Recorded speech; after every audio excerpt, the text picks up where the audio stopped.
വേദമന്ത്ര YouTube ചാനലിലേക്ക് എല്ലാ മാന്യ പ്രേക്ഷകർക്ക് സ്വാഗതം. ഞാൻ സത്യൻ മുളയമുടത്ത്. ഓരോ കുടുംബങ്ങളിലും ദൈവവിശ്വാസമുള്ളവരുണ്ട്, ഇല്ലാത്തവരുണ്ട്. എന്നാൽ പൂർവികമായിട്ട് ആചരിച്ചു വരുന്ന മന്ത്രമൂർത്തികളെ ആചരിക്കുന്നവരുണ്ട്. തലമുറകളായിട്ട് കൈമാറി വന്ന് ആചരിക്കുന്നതായ ആളുകളുണ്ട്. എന്നാൽ അതിലുപരി ഉപാസകന്മാർക്ക്, കർമ്മികൾക്ക് അവരുടെ മൂർത്തികളായിട്ട് നിത്യം അവരുടെ പൂജകളും പ്രാർത്ഥനയും, രണ്ടു നേരം പ്രാർത്ഥന, അതുപോലെ പൂജയുണ്ട് വെച്ചെങ്കിൽ ആ പൂജയുടെ ഇതിലും ആ മൂർത്തികൾ തന്നെ എപ്പോഴും അവരുടെ മനസ്സിലുണ്ടായിരിക്കും. മൂർത്തികൾക്കും ഇവരേനും മനസ്സിലുണ്ടായിരിക്കും എപ്പോഴും. അങ്ങനെ വല്ലാത്തൊരു ബന്ധത്തിലാണ് ആ മൂർത്തികളും ഉപാസകന്മാരും ഉണ്ടായിരിക്കുക. കാരണം പുറത്തുനിന്ന് വരുന്നൊരാളുടെ ഏതൊരു ആവശ്യവും അത് നമ്മുടെ സ്വന്തം ആവശ്യമായിട്ട് കണക്കാക്കിക്കൊണ്ടാണ് നമ്മുടെ മൂർത്തികളോ മുത്തച്ഛന്മാരൊക്കെ സഹകരിച്ച കാര്യങ്ങൾ നടത്തി തരിക.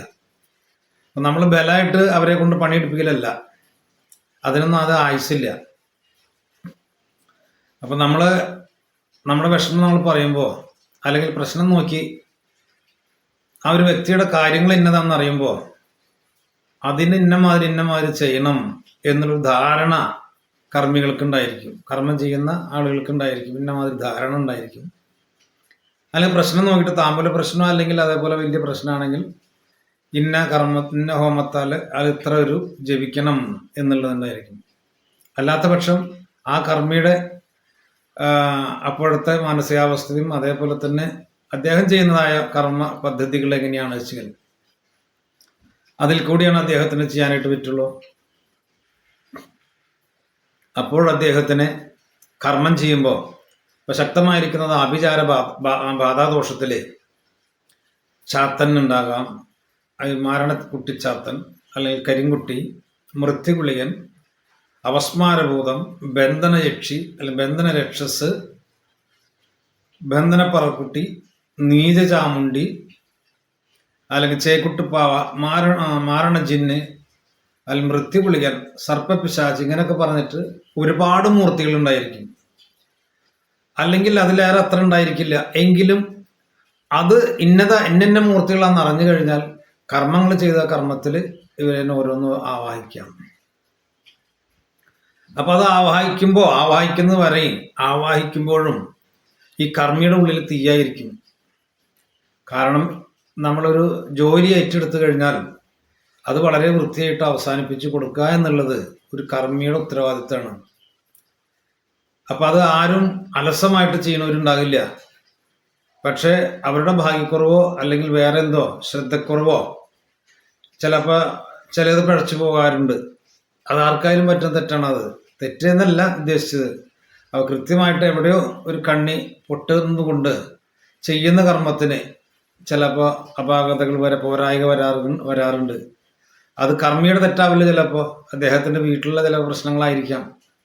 അപ്പൊ ഈ പറഞ്ഞു വന്നത്, അപ്പൊ അത്രയും ഉള്ളുരുകിയിട്ടാണ് ആ ദൈവത്തിനോട് നമ്മൾ ദൈവത്തിനെ കണ്ടുകൊണ്ടിരിക്കുക. അപ്പൊ ആളുകൾ മുന്നിലിരിക്കിച്ചിലെ മന്ത്രം ജപിക്കുന്നുണ്ടെങ്കിലും അവിടെ നിന്ന് മാറിക്കഴിഞ്ഞാൽ അല്ലെങ്കിൽ മനസ്സിന്റെ ഉള്ളിൽ തീയായിരിക്കും കർമ്മിക്ക്. ഓ ദൈവമേ നടത്തിത്തരണേ ഇന്നമാതിരിയാണ്. ചിലപ്പോൾ വളരെയധികം വൈബ്രേഷൻ അടിച്ചുകൊണ്ടിരിക്കുന്ന ആളുകളായിരിക്കും, സ്ത്രീകളോ പുരുഷന്മാരോ. ചില ബാധകൾ വന്ന് ഇളകിക്കഴിഞ്ഞാൽ ചിലപ്പോൾ ഉപദ്രവിക്കാനുള്ള ഒരു മാനസികാവസ്ഥയിലാവും അവരിയ്ക്കുണ്ടാവുക. അല്ലെങ്കിൽ ഊളിട്ട് കരയിലോ അല്ലെങ്കിൽ നിൽക്കാതെ ബഹളം ഉണ്ടാക്കലൊക്കെ ആകുമ്പോൾ എന്ത് ചെയ്തിട്ടും കാര്യം, അല്ലെങ്കിൽ വെറും കരച്ചില്, ഇതൊന്ന് നിർത്താൻ എന്ത് ചെയ്യണം ഈശ്വര എന്ന് പ്രത്യേകാൽ ഈശ്വരനോട് പ്രാർത്ഥിക്കാത്ത ഒരു കർമ്മം ഉണ്ടാവില്ല. കാരണം എത്ര വലിയ യോഗ്യനായാലും ഇത്തരം കോപ്രായങ്ങൾ അല്ലെങ്കിൽ ഇത്തരം ബുദ്ധിമുട്ട് ആ വ്യക്തികളിൽ നിന്ന് കാട്ടാൻ തുടങ്ങി കഴിഞ്ഞാൽ അതിനെ ഒതുക്കാൻ എങ്ങനെയാ? അല്ലെങ്കിൽ കാണുന്നവരെന്ത് വിചാരിക്കും, അല്ലെങ്കിൽ അവരെന്ത് വിചാരിക്കും എന്നുള്ള ഒരു വിചാരമാവും കർമ്മിക്കുണ്ടാവുക. ചിലപ്പോൾ അവരൊന്നും വിചാരിക്കില്ല. അപ്പൊ അവരുടെ മുന്നിൽ വെച്ചിട്ട് അത് ഇദ്ദേഹം ഇങ്ങനെയൊക്കെ കാട്ടുമ്പോൾ അതിനൊന്നും ഒതുക്കാൻ എന്നെ കൊണ്ട് കഴിയുന്നില്ല. ഇപ്പൊ എന്താ ഞാൻ ചെയ്യണ്ടേ? അങ്ങനെ ഒരു ഉള്ളൊരുക്കം ഇല്ലാത്തവരാരും ഉണ്ടാവില്ല എന്നാണ് ഉദ്ദേശിച്ചത്. ചിലപ്പോൾ ഒരു പ്രശ്നം ഉണ്ടാവില്ല. അപ്പൊ അങ്ങനെ കർമ്മങ്ങൾ ചെയ്യുമ്പോൾ ഏറ്റവും കൂടുതൽ നമുക്ക് നമ്മുടെ തുണയായി നിൽക്കുന്നത് നമ്മുടെ മൂർത്തികളാന്ന് പറയുന്നു. എന്നാൽ ആ മൂർത്തികളെയും കാട്ടി ഒരുപടി കയറി നിൽക്കുക നമ്മുടെ ഗുരുമുത്തച്ഛനായിരിക്കും. ഗുരുമുത്തച്ഛനോ ഗുരുമുത്തിയമ്മോ ഉണ്ടെങ്കിൽ ആ മുത്തച്ഛനും മുത്തിയമ്മ ഉണ്ടെങ്കിൽ അവരായിരിക്കും നമ്മുടെ മൂർത്തികളെയും കാട്ടിയും ഒരു പടി കൂടി കയറി നിൽക്കുക. കാരണം എന്താ വെച്ചാൽ ഈ മൂർത്തികൾ തന്നെ, ഈ മൂർത്തികളില്ലാതെ മുത്തച്ഛനുമില്ല, മുത്തച്ഛനില്ലാതെ മൂർത്തികളും ഉണ്ടാവില്ല.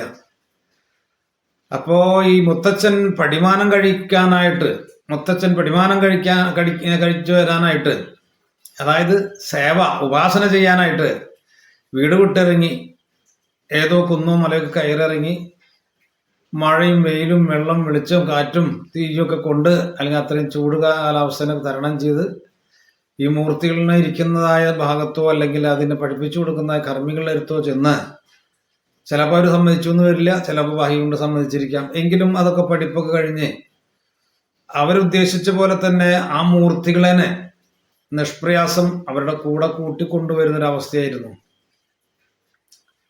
അപ്പൊ ആ മൂർത്തികളായിട്ട് സത്യം ഉണ്ടാവും. കാരണം ആ മൂർത്തിനെ തപസ് ചെയ്ത് അല്ലെങ്കിൽ കർമ്മങ്ങൾ ചെയ്ത് ഉപാസന ചെയ്ത് പ്രത്യക്ഷപ്പെടുത്തണം. പിന്നെ ആ ദേവിക്ക് അവിടെ മാറാൻ പറ്റാത്ത അവസ്ഥ ഉണ്ടാവുക. അത്രയും ഇവരുടെ തപസ്സിന്റെ അല്ലെങ്കിൽ ഇവരുടെ ആ കർമ്മത്തിൽ ഉപാസനയുടെ ധ്യാനത്തിന്റെ ഒക്കെ ഫലമായിട്ട് ആ ദേവതയ്ക്ക് അവിടെ ഇരിക്കാനായിട്ട് പറ്റാത്ത അവസ്ഥയാവും. അപ്പൊ അവര് ഭക്തന്റെ മുന്നിൽ പ്രത്യക്ഷപ്പെടുന്നു. അങ്ങനെ അവരുടെ കാര്യങ്ങളൊക്കെ പറഞ്ഞിട്ട്,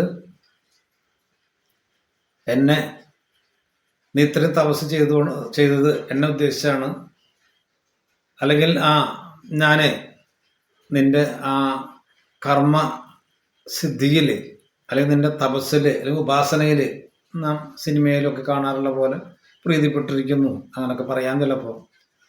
അതായത് നിന്നെ കൊണ്ടുപോവാ, നീ എന്നെ കൊണ്ടുപോവാ. അപ്പോൾ ഈ കർമ്മി ചോദിക്കും, അമ്മ ഞാൻ ചെയ്യുന്ന ഏതൊരു കാര്യത്തിനും തടസ്സങ്ങളില്ലാതെ എൻ്റെ തുണയായിട്ട് നിൽക്കണം അമ്മ. ഞാൻ ഏതൊരു കാര്യം ഇറങ്ങിയാലും അത് പാഴ്വേലായി പോകരുത്, അതിൻ്റെ ഒപ്പം ഉണ്ടാകണം എന്ന് പറയുമ്പോൾ അമ്മയ്ക്കൊരു സത്യം ഉണ്ടാവും, ഞാൻ നിന്റെ ഒപ്പം പോരണു. നിന്റെ നാലിന് നടുമുറ്റത്ത് അല്ലെങ്കിൽ നിന്റെ പാണ്ഡ്യം പടിഞ്ഞാറ്റില് ഞാനിരിക്കും. നിന്റെ കുലത്തില് ഏതെങ്കിലും ഒരു തരി ഉണ്ടാവുന്ന ആ കാലം വരെ എന്നെ സംരക്ഷിക്കാനായിട്ട് മറക്കരുത്. അത്രയും കാലം വരെ നിങ്ങളെ തലമുറയെ ഞാൻ നോക്കിക്കൊണ്ട് എന്നുള്ളൊരു സത്യത്താലെയാണ് ഉപാസന കഴിഞ്ഞ ആ മൂർത്തികളിനൊക്കെ അവരുടെ കൈ വെള്ളയിൽ ഒതുക്കി അവിടെ നിന്ന് വരുമ്പോൾ. കാരണം അവരേനെ നമ്മൾ ദൈവത്തിന്റെ പണി നോക്കിയിട്ടിരിക്കലോ, അതിനെ കർമ്മം ചെയ്ത് മെരിക്കിട്ടാണ് അദ്ദേഹത്തിന്റെ ഒപ്പം വന്നിട്ടുള്ളത്, അല്ലെങ്കിൽ ആ പരുവത്തിലായിട്ട്. അപ്പൊ ആ മുത്തച്ഛൻ പറയുന്ന പോലെ മൂർത്തികൾ നിൽക്കുള്ളൂ, മൂർത്തികൾ പറയുന്ന പോലെ മുത്തച്ഛൻ നിൽക്കുള്ളൂ. അപ്പൊ ആ മുത്തച്ഛനെക്കാട്ടി, അതെ മൂർത്തികളെക്കാട്ടിയും വളരെയധികം ശക്തി ചൈതന്യമുള്ളത് തന്നെയാണ് മുത്തച്ഛൻ. അപ്പൊ ഇങ്ങനെ എല്ലാവരും ഉണ്ടെങ്കിൽ ശരി, മുത്തച്ഛനാവും ചിലപ്പോൾ കയറി ഗോളടിക്കുക. ദൈവങ്ങളുണ്ടായിരിക്കും, നമ്മൾ പറയുന്ന ഓരോ കാര്യത്തിന് അദ്ദേഹം ഉചിതമാണെന്ന് തോന്നുന്ന കാര്യത്തിനൊക്കെ ഇവരാം ശരിപ്പോ മുന്നിൽ നിൽക്കുക. അപ്പൊ ആ മുത്തച്ഛന് മൂർത്തികളെയും കാട്ടി പ്രത്യേകതയുണ്ട്, വിലയുണ്ട്, കണ്ടോ. അപ്പൊ അത് ഏതൊരു കർമ്മത്തിനായിട്ട് പോകുന്ന സമയത്ത് ആ മുത്തച്ഛനെ, അതിനുശേഷം മൂർത്തികളെയും ഉപാസന മൂർത്തികളെയും പ്രാർത്ഥിക്കുക. അങ്ങനെ പ്രാർത്ഥിച്ചു പോകുമ്പോൾ ഏതൊരു തരത്തിലുള്ള ദുരിതങ്ങളോ തടസ്സങ്ങളോ മറ്റ് ബുദ്ധിമുട്ടുകളൊക്കെ ഉണ്ട് ചില നീക്കം ചെയ്യാനുള്ളതായ പ്രാപ്തി നമ്മൾ ഉദ്ദേശിക്കുന്നതായ ആ ദൈവങ്ങൾക്കുണ്ട്. അപ്പൊ പലരും അത് പരിഹസിക്കാനോ അല്ലെങ്കിൽ പരീക്ഷണത്തിനോ ആയിരിക്കും ചിലവർ മുതിരുണ്ടായിരിക്കുക. അവർക്ക് നല്ല ബുദ്ധിമുട്ട് ചിലപ്പോൾ കിട്ടും. കാരണം ഒരു ദേവതേനും അതിൻ്റെ ക്ഷമേനെ അല്ലെങ്കിൽ കഴിവിനെ പരിശോധിക്കാൻ പാടില്ല. അപ്പൊ അങ്ങനെ ഈ ദൈവ സാന്നിധ്യം നമ്മൾ കർമ്മത്തിനായിട്ട് പോകുന്ന സമയത്ത് നമ്മുടെ ഒപ്പം ഉണ്ടായിരിക്കും. എൻ്റെ മോനെ പോണത് നമുക്ക് പോവല്ലേ എന്നുള്ളൊരു തീരുമാനം അവർ തമ്മിലുണ്ടായിരിക്കും. അപ്പൊ ആ മൂർത്തികളൊപ്പം പോയിട്ട് അവരെ കർമ്മത്തിലൊക്കെ പങ്കുകൊണ്ട്, അങ്ങനെ കർമ്മത്തിൽ പങ്കുകൊണ്ടിട്ട് വീണ്ടും തിരിച്ചു വരും ഇവിടേക്ക്. കാരണം അദ്ദേഹത്തിന്റെ സ്ഥാനം ഇവിടെ ആണല്ലോ, ആ സ്ഥാനത്തിലേക്ക് അദ്ദേഹം വന്നിട്ടിരിക്കും.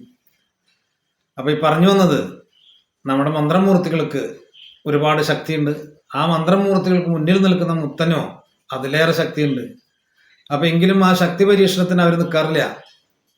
ഇപ്പൊ ഞാൻ നേരത്തെ പറഞ്ഞാൽ മുത്തനും മുത്തിയും അത് ശിവസ്വരൂപത്തോടു കൂടിയിട്ടുള്ളതാ. അപ്പോ ഇങ്ങനൊക്കെ നമ്മുടെ ഒരുപാട് വെച്ച് ആരാധിക്കുന്നുണ്ട്.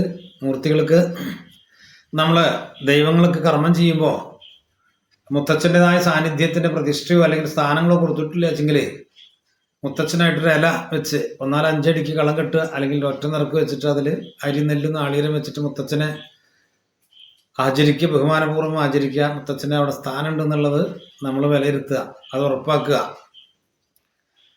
അപ്പോൾ ഈ ഗുരുമുത്തച്ഛനെ കർമ്മത്തിന് പോയാലും ആ ഗുരുമുത്തച്ഛന് നമ്മുടെ ധർമ്മദേവാദികൾക്കും നമ്മൾ ദോഷപരിഹാരത്തിനെ കർമ്മ പരിഹാരം ചെയ്യുമ്പോൾ ആ പരിഹാരത്തിനൊപ്പം തന്നെ നമ്മുടെ ധർമ്മദൈവങ്ങളുടെ അനുഗ്രഹം നമുക്കുണ്ടാവണം. അതിന് വേണ്ടിയിട്ട് കൃത്യമായിട്ട് ആചരിക്കുക, കൃത്യമായിട്ട് പ്രാർത്ഥിക്കുക. മുത്തച്ഛൻ്റെ കർമ്മം കിട്ടി എന്നുള്ളത് ഉറപ്പുവരുത്തുക. എൻ്റെ മുത്തച്ഛനാണ്. ആ മുത്തച്ഛൻ വളരെ കഷ്ടപ്പെട്ടിട്ടായിരുന്നു ഈ മൂർത്തികളൊക്കെ സമ്പാദിച്ചത് അല്ലെങ്കിൽ കൊണ്ടുവന്നിട്ടുള്ളത്. ഇന്ന് ഞങ്ങൾ മക്കളായപ്പോൾ ഞങ്ങൾക്കൊരു വിഷയങ്ങളുമില്ല. ആ മുത്തച്ഛൻ്റെ കാലടികളെ പിന്തുടർന്നാൽ നമ്മൾ ഉദ്ദേശിക്കുന്ന കാര്യങ്ങൾ പല തലമുറയായാലും നമ്മൾ അനുഭവിക്കാനായിട്ട് ഇടവരും. അപ്പോൾ ധർമ്മദൈവാദികളുടെ അനുഗ്രഹം ഉണ്ടെങ്കിൽ, മുത്തച്ഛൻ്റെ അനുഗ്രഹം മനസ്സുണ്ടെങ്കിൽ നമുക്കൊരു ശത്രുദോഷങ്ങൾ നമ്മളെ ഉപദ്രവിക്കില്ല. നമ്മൾ ആർക്ക് വേണ്ടി നല്ലത് ചെയ്യുന്നു അത് അവർക്ക് ഗുണമായിട്ട് തന്നെ 100% വരും. നമ്മളെ മന്ത്രമൂർത്തികൾക്ക് കർമ്മം ചെയ്യുമ്പോൾ ഉത്തമത്തിലാണ് കർമ്മം ചെയ്യുന്നതെങ്കിൽ ഉത്തമത്തിലുള്ളതായ മൂർത്തികൾക്ക് അവിടെ വേണ്ടുന്ന കാര്യങ്ങൾ ചെയ്യുക. പിന്നെ ആ മധ്യമത്തിലുള്ള മൂർത്തികൾക്കാണെങ്കിലോ അവർക്കും അതിൻ്റെ ഉചിതമായ തരത്തിലുള്ളതായ കർമ്മങ്ങൾ ചെയ്യാം.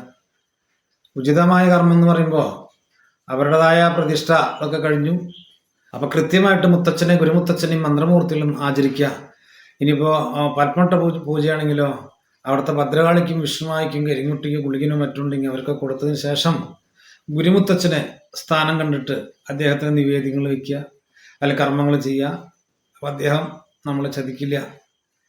നമ്മളിൽ ഒരാളായിട്ട് അദ്ദേഹം കർമ്മസ്ഥാനത്തുണ്ടായിരിക്കും. അപ്പോൾ ഈ അറിവുകൾ നിങ്ങൾക്ക് ഒരു പാഠമാകട്ടെ. അപ്പോൾ എല്ലാവരും മുത്തച്ഛനെ പൂജിക്കുന്നവരുണ്ടാവും, എന്നാൽ ഒരുപാട് ആളുകൾ പൂജിക്കാത്തവരുണ്ടാവും. ആ പൂജിക്കാത്ത ആളുകളുണ്ട് വെച്ചെങ്കിൽ ഗുരുമുത്തച്ഛനെ നല്ല രൂപത്തിൽ പ്രാർത്ഥിച്ച് കർമ്മസ്ഥാനത്ത് അദ്ദേഹത്തിന് പ്രത്യേക സ്ഥാനം കൊടുത്ത് മന്ത്രമൂർത്തികളെ അവരും വിളിച്ച് ആചരിക്കുമ്പോൾ ഏതൊരു നടക്കാത്ത കാര്യമായാലും ശരി നടത്തി തന്നെ അദ്ദേഹം തരും. അതേപോലെ തന്നെ ബാധാദോഷങ്ങളൊക്കെ നീക്കി എല്ലാവർക്കും നന്മകൾ വരാനായിട്ട് ചെയ്യുന്ന ഒരു കർമ്മത്തിനും ഈശ്വരാനുഗ്രഹത്തോടു കൂടി വിജയങ്ങൾ ഉണ്ടാകട്ടെ. അപ്പോൾ ഈ അറിവ് നിങ്ങൾക്ക് ഇഷ്ടമായെങ്കിൽ ലൈക്ക് ചെയ്യുക, ഷെയർ ചെയ്യുക, സബ്സ്ക്രൈബ് ചെയ്യുക. നന്ദി, നമസ്കാരം.